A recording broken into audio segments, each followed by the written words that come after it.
All right. Okay, so we're here for Climate Fresk Canada check-in on November 10.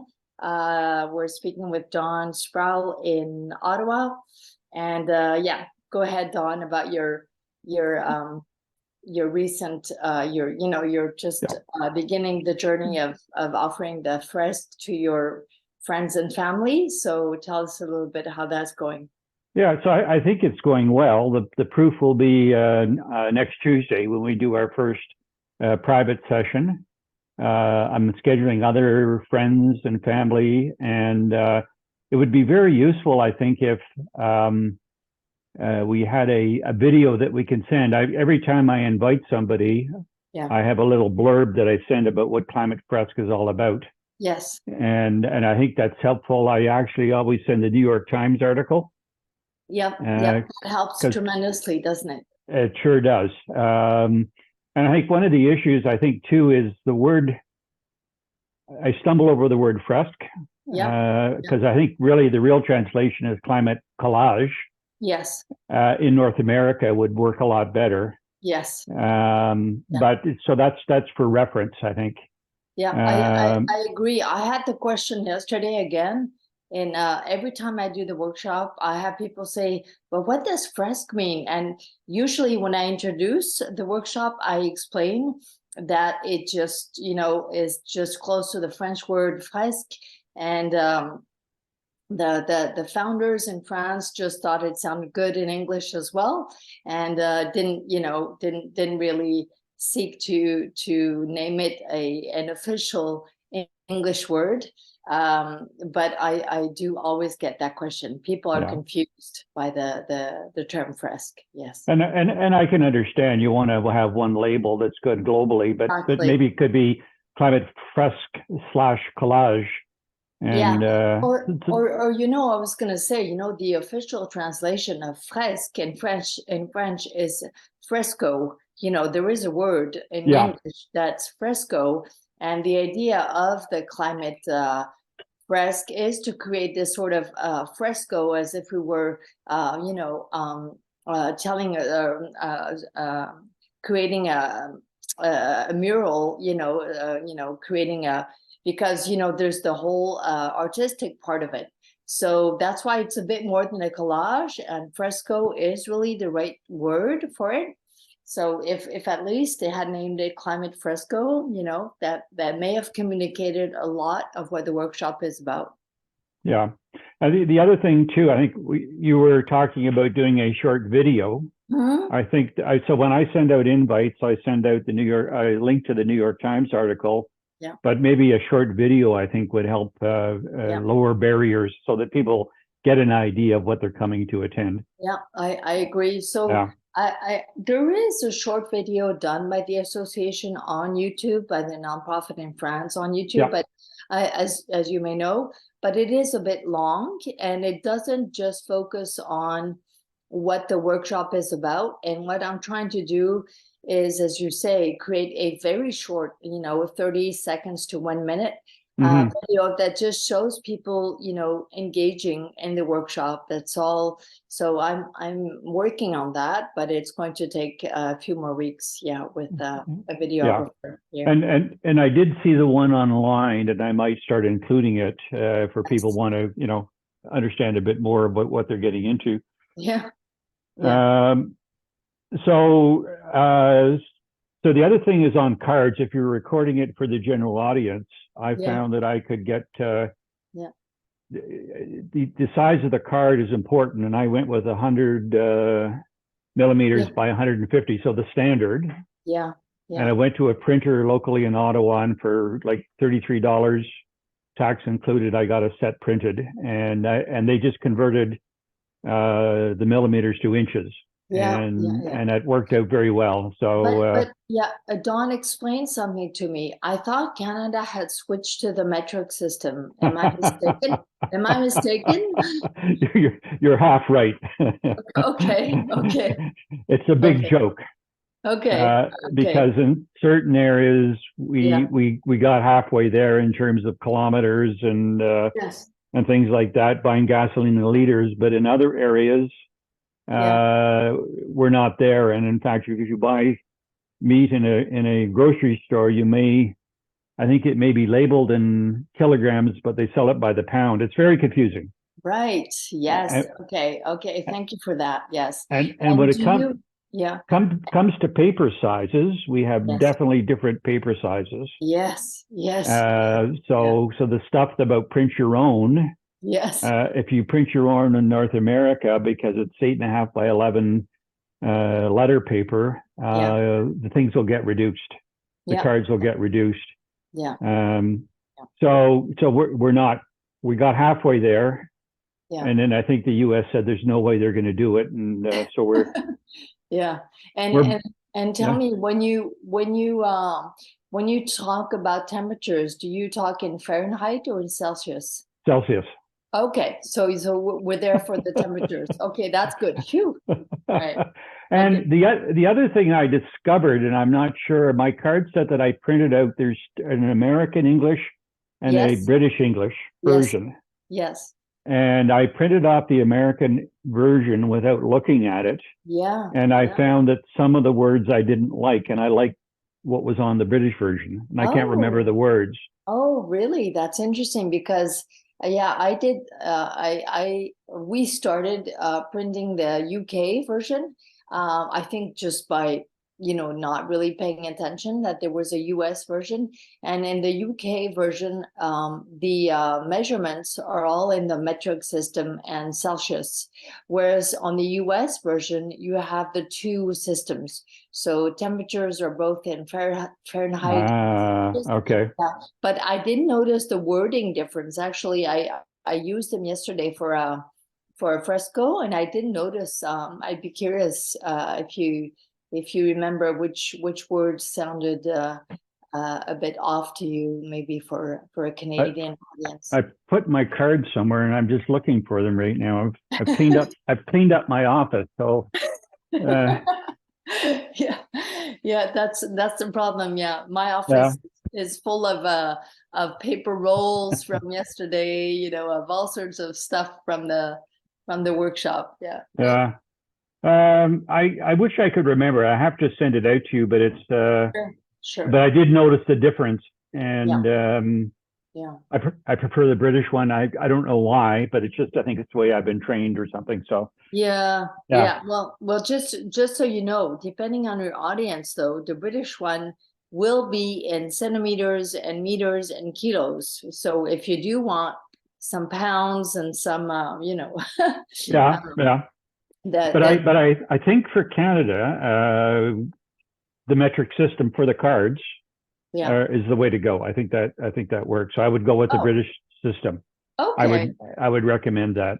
Okay. All right. So where I'm at is I think I become a yellow belt after my first one. I really want to get going on starting on public sessions, but I'm not allowed to yet. So I've got to learn the rules. I don't think I can set it up without somebody approving it. Let's see. Now, I've heard two things. I thought that I needed to validate your session, but someone else told me that she was able to set it up without any validation. Okay. So check. Really, just go into your admin area. And look at create a session. If you want to do that together now, we could. I'm not ready. I'm not ready yet, so I've got to figure out where I'm going to hold them. But I just right. It was just to see together if you were stuck or not, if you could pursue or not. So anyway, if you go to create a session, you can even, to increment your counter correctly, you can even create sessions that are private. You have the option when you're creating a session to say, this is for family and friends, so it's private. This is public. This is educational. This is an organization, nonprofit, and this is a corporation. Right. So you have all the options there. So just, as you may remember, there's two ways to increment your counter and, progress on your journey. Is you create the session before it happens online through the back end. And so say you have and you say, well, it's going to be a family session. There's whatever, 10 spaces, 14 spaces. And then ideally you get your friends to sign up on the site. But if they don't, you can always add them later. I think it's ideal just for tracking purposes. And so of course you can make it free. That's free in that case. You have options to price it at $0, $10, or $20, I believe, in Canada. And I like to have a sliding scale. I say, pay what you can. If you can pay something, it goes back to the nonprofit in France to support its efforts. Otherwise, if you don't want to pay anything, that's fine. So yeah, you do that.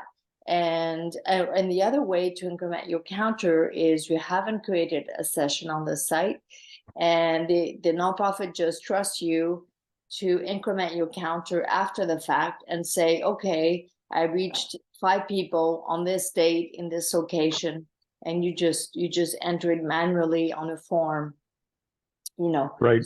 So those are the 2 ways that you can. Yeah. So it sounds like, everything I'm doing is private right now. And I think what my plan is to start doing public. And then I think the word is you have to validate. If I try to create one, it'll go out to you to validate it. That's the way it works, or again, you think so? No, that's why I would have liked it if you could go to the site and tell me if you're stuck, because that was what I thought, but that's not what somebody else told me. Okay. So I thought that even I had to create the sessions for you. So I thought you send me the information, but if you can create it, that's even better. The more autonomy you have, the better. Okay. Maybe at the end, I think let's do that. And we'll just at the end of our call. Yeah. Sure. I am keen now, getting a glimmer. I'd like to be able to roll it out to organizations, to be prepared to do that and take the extra training. But this is on my wish list, more than a wish list. It's on my intention list. Okay. To actually do it. Great. Okay. And I think on the 16th of November, you're doing University of Ottawa Med School. Yeah. And you texted me with, quote, the information is here, but I couldn't find the information. Yeah, I sent you an email. I'll check my emails. Maybe it never went out in the end, but that's okay. I'll resend you that email if you don't see it. Okay. For some reason, because I remember replying to your email with the information, but maybe it didn't. Okay. Yeah.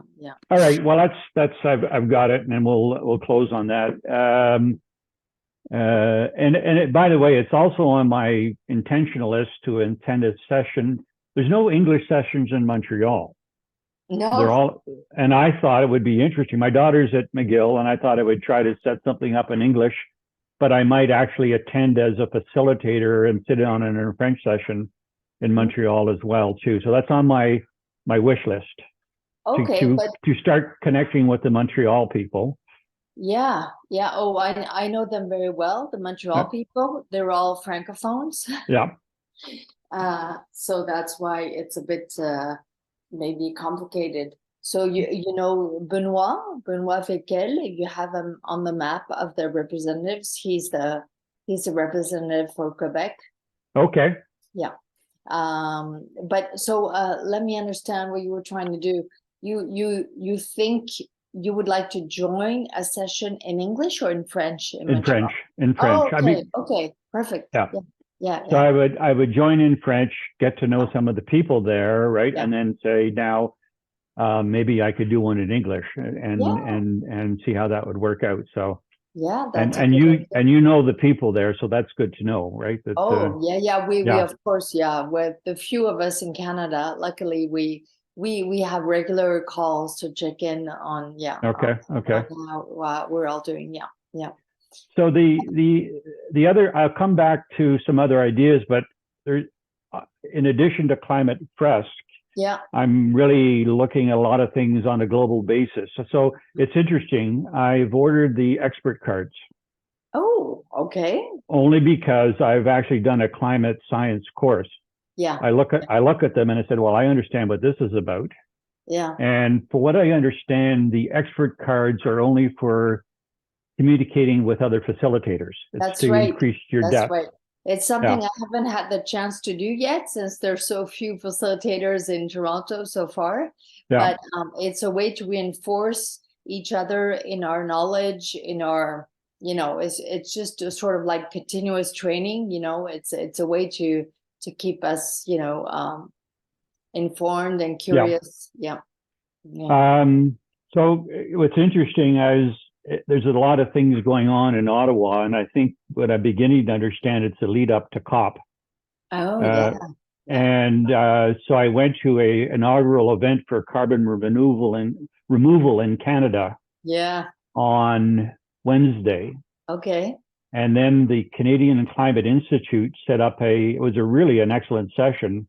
Yeah. Called Building Momentum Towards Net Zero. And they had ministers from the government there, the organization. And I've just found out that one of my friends is on the Net Zero Advisory Board for the government.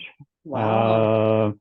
So there's some interesting people I'm going to start tapping into. Yeah.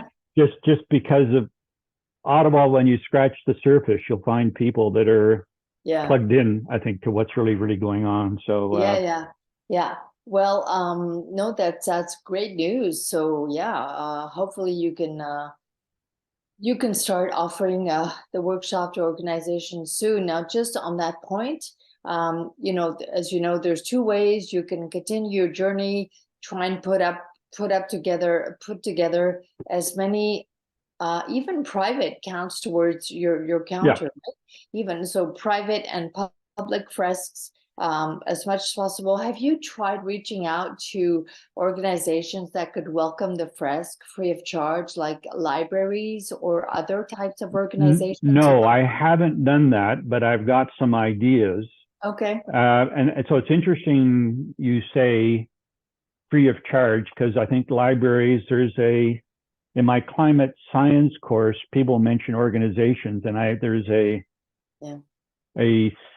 I'm going to say senior citizens on climate change. Yeah. And so the question is, what constitutes paying versus not paying? And I think if they're an NGO, they would be non-paying, and I think that would be really facilitate. And what's interesting is this group that I've only read their website. They have things in Kingston. They have branches all around Ottawa, so the ability to reach out. Yeah. So that's interesting, right? That I could do it with zero cost for these nonprofits. Yeah. Right. Yeah, exactly. And you can say, the way I say, so if you can contribute something like $10 or $20 individually, that's great. But, we don't want this to be a barrier. Exactly. Yeah. The idea is, when we say free for the public, it's $0 to $20 basically. It's almost free. Okay, so that sounds good, because I know libraries. I know there's someone who came to the October 27 public workshop that I had in Toronto. She's looking into getting into the Toronto Public Library offering. So that's great. But I know that in the US, libraries are really a good place to welcome the workshops. So that's why I'm mentioning it.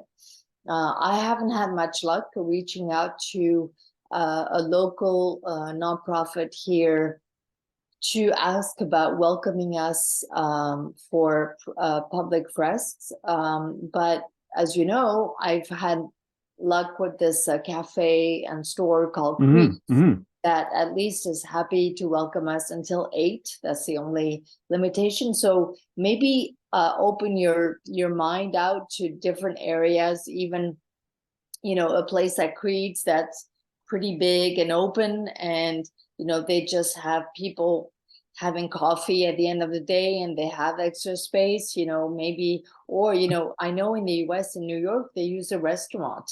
They use the back room of a restaurant for the Climate Fresk. and people can stay and eat, or people can either eat before if it's North America, or they eat after. But so that we have to be creative in terms of finding places to welcome the fresk in Canada.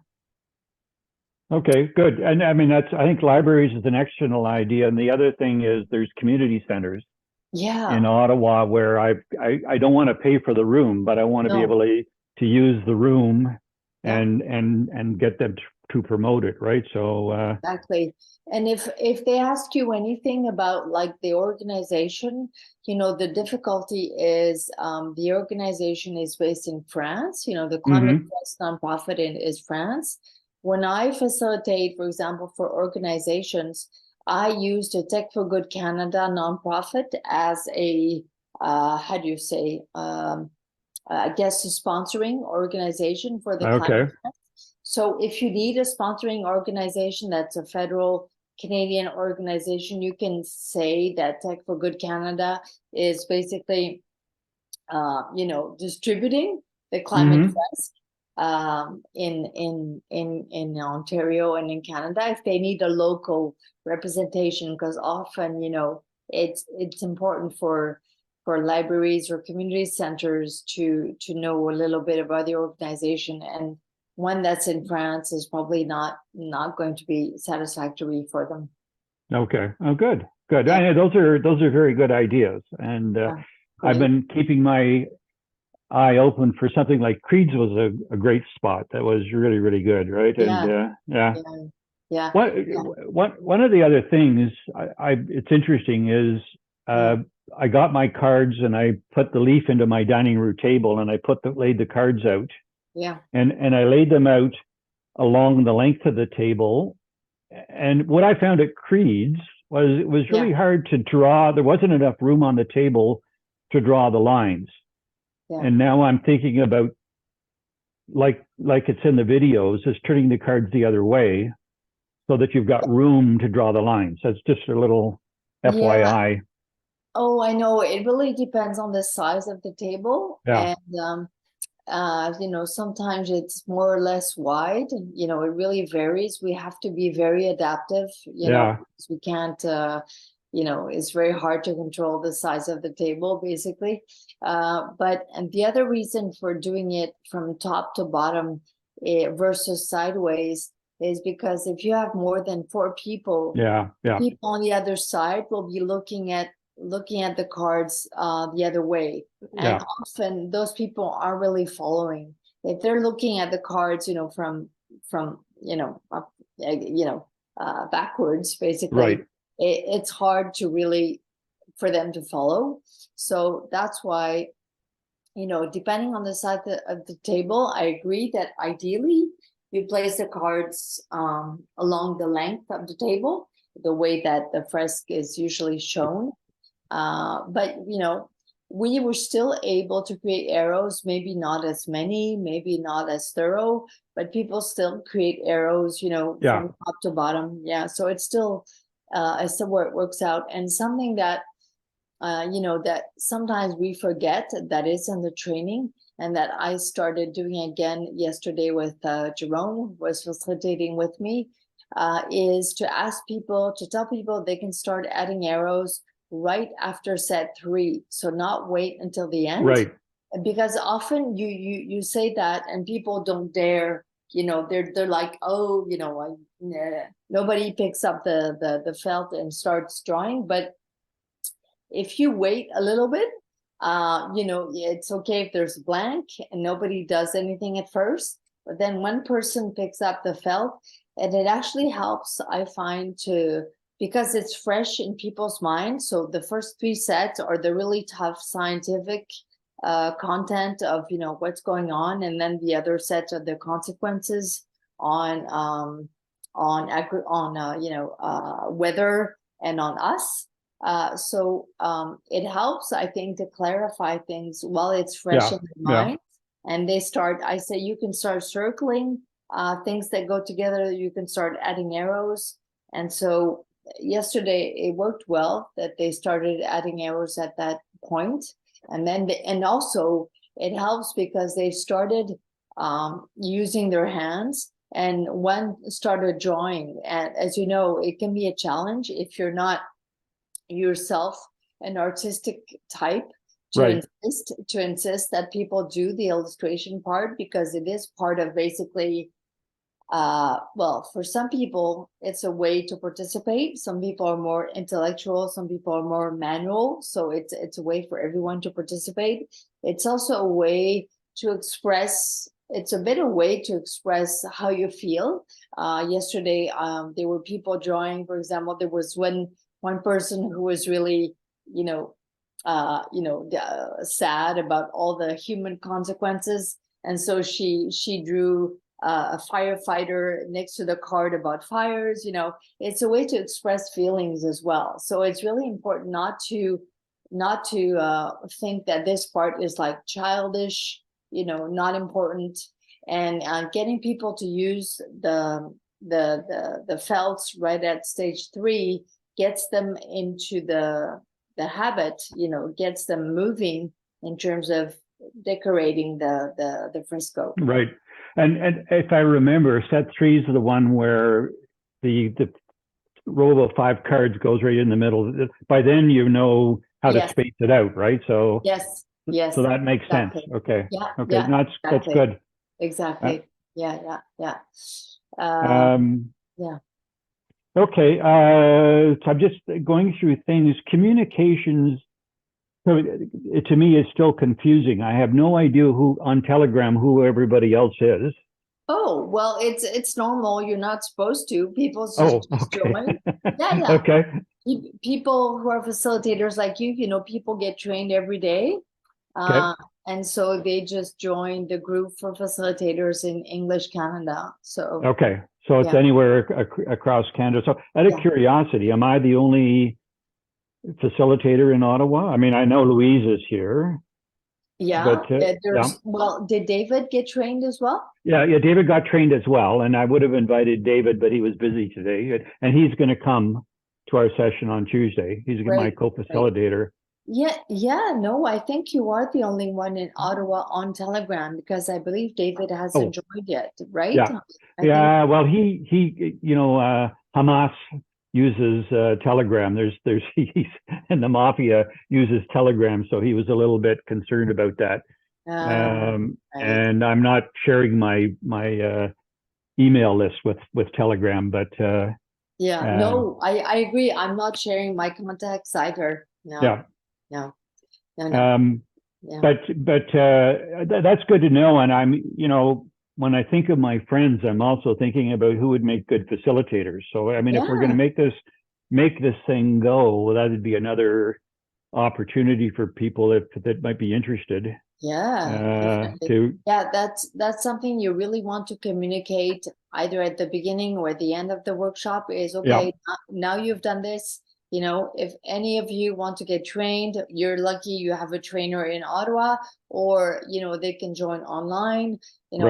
I'm almost, so I'm really waiting to practice. I have practiced already a training session with 2 people, just sort of a private training session, because I couldn't have someone observing me who's the right level from anyway, but I'm going to be really hopefully be able to train very soon. I'm also joining a Climate Fresk training session for employees on November 23rd. That's in Toronto. Yes, and we're taking advantage. So that's the full day session that really enables you to be able to facilitate in organizations after that full day. Instead of going through the 15 sessions that you go through when you're on the citizen, non-professional journey. So I'm co-facilitating that with someone who's coming over from France, who is actually the co-founder of the other workshop I facilitate called the Digital Collage. And but he is also trained in the Climate Fresk, because as you know, all the other collages, the 40+ collages that the Fresk inspired, they all say you have to first do the Climate Fresk before doing our workshop, because it's the basic knowledge, and then each other workshop is more of a focus on a specific industry. So this digital collage founder is also trained in the Climate Fresk, and so he's authorized to facilitate a training, a full day training, but he's doing it in Toronto with me because he's not that comfortable in English, and it's also a way for me to progress and be part of a professional training session. So that will be in French, that session. Oh, in English. No, in English. Am I ready to attend, or what's? I mean, is it? Well, if you wanted to, that there is a fee for that. But if you wanted right. Yeah, so there's maybe I want to get a bit more under my belt, but it sounds like a tremendous opportunity. I can put the information on Telegram if you like, or even in an email to you if you like, and you can see if it's worth it for you. Well, see, I've already, as I said in my intro, I'm already thinking about getting up to the next level. Yeah. And this sounds like a really, really good opportunity to get trained, right? So could be. Yeah. Okay. Yeah, definitely. If you're able to come up here and come up to Toronto, and yeah. So Telegram is for all facilitators in English Canada. Yes, that's right. Canada / English, right? Yeah. Exactly. Yeah, I labeled it. Yes, it's English Canada, because Quebec has done things their own way, and that's what I wanted to avoid. So all the climate freskers around the world, all the facilitators use Telegram as a communications tool. So that's why I followed the rule, and I set up the group on Telegram, even though I did not use Telegram, and I'm weary of Telegram as well. I just don't share any of my contacts on there. But in Quebec, Benoit created a group on Discord. It's even worse. So Discord, Discord is used by young people, right? By gamers originally. So I was not even on Discord either. But now I have to be on Discord to connect with the Quebec people. Now, somewhere I think I saw in Telegram, I could also link into the facilitators worldwide. And not that I want to, but are there different options about the community that you? Yes. That's the whole idea between staying everyone on Telegram, is that there are what they call loops. So it's like groups, loops on Telegram for all types of groups worldwide. So there's a loop for the French facilitators. There's a loop for the professional English speakers. So that's why I pointed out a few loops for you to join with the links if you're curious. And so this is just a way to join the conversation if you're interested in any of these. So basically, as you can see, the Fresk is very hands-off in terms of managing facilitators worldwide. It really requires a lot of autonomy on the part of people who want to join the movement. It really depends a lot on seeking out the information. So the loops are also there to provide support when you have questions. And so the association really believes in letting the community solve as many issues as possible. And then if, the remainder of 20% require intervention from the staff, then that moves up to the staff. Otherwise, they really use these online communities on Telegram to help people help each other, basically. Right. But I think the key thing there, my takeaway is that be aware of the loop that you're in. I'm in the Ontario facilitators loop right now, but I could join other loops. Yes. Okay. Exactly. Okay. Yeah. Okay. Yeah. There's no barrier to joining a loop. Yeah. Okay. LinkedIn. Yes. I'm starting to use mine more and more. Okay. But is that your official community? Is that one of your? How do Yeah, you use LinkedIn? I'm very much on LinkedIn for the Climate Fresk for Tech for Good Canada.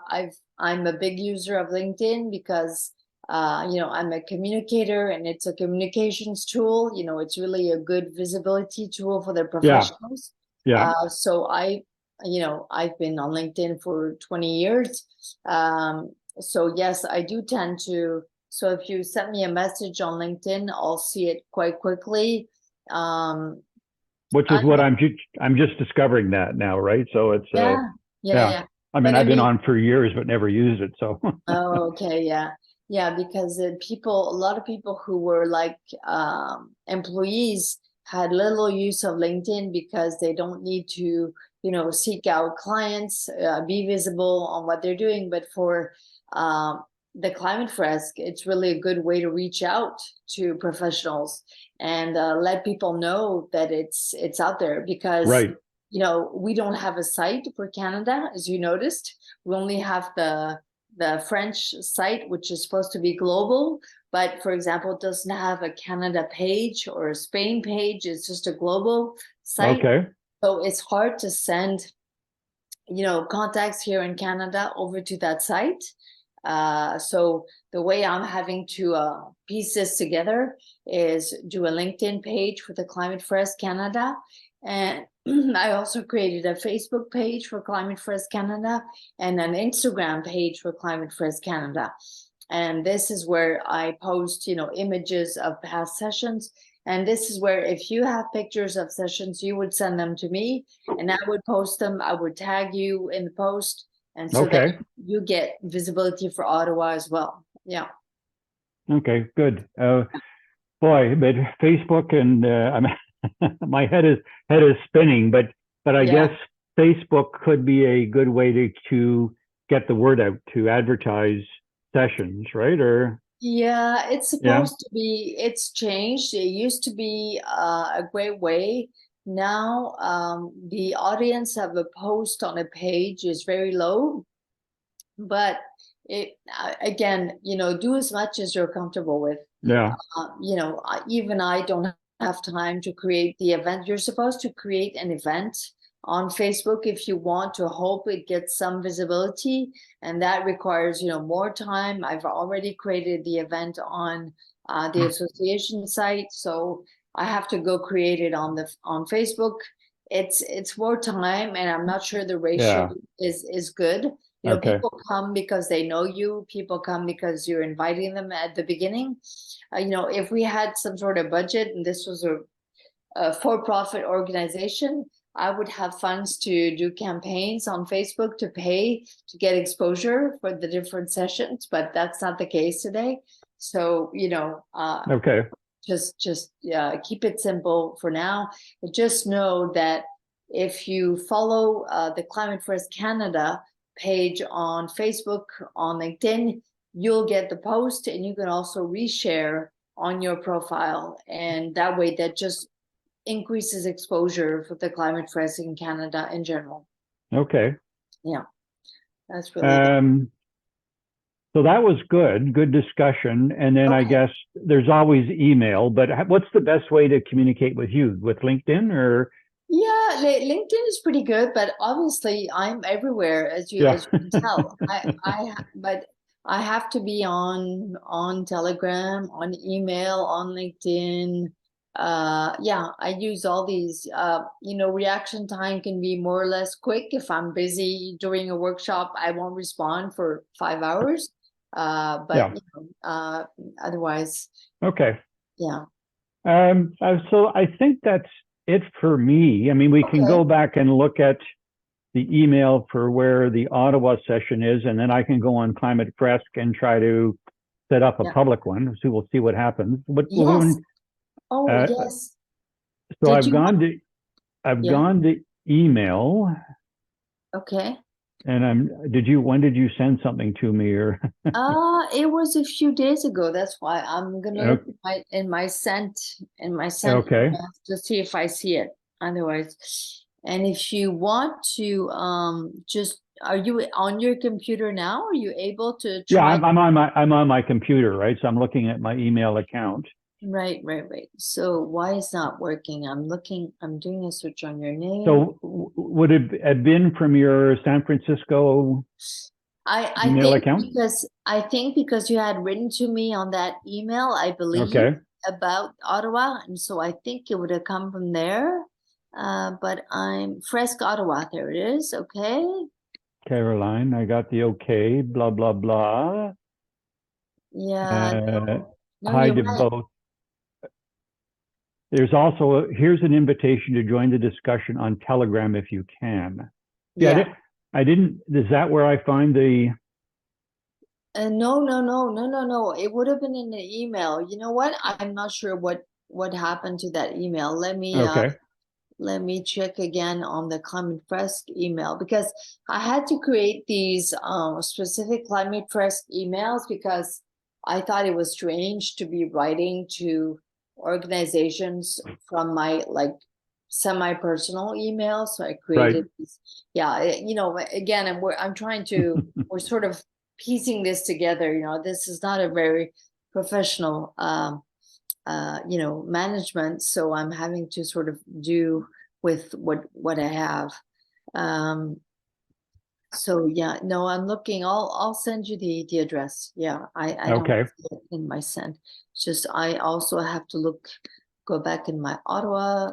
But you should be able to now invite me as a co-facilitator, I would think, on the Climate Fresk. Maybe not. I did not enter it. That one I did not enter on the Climate website. Yeah. Okay. No, because when it's really for an organization, like internally, I don't need to set it up because it's not open to. Got it. Yeah, okay. it's not open. Yeah. So I didn't enter it. No, it's true. Okay, so if you could send that to me, that would be great. And now I'm on the Climate Fresk webpage, and I'm going to try to create a session. Okay. I hit upcoming, and my category is. Do you see that? Yeah.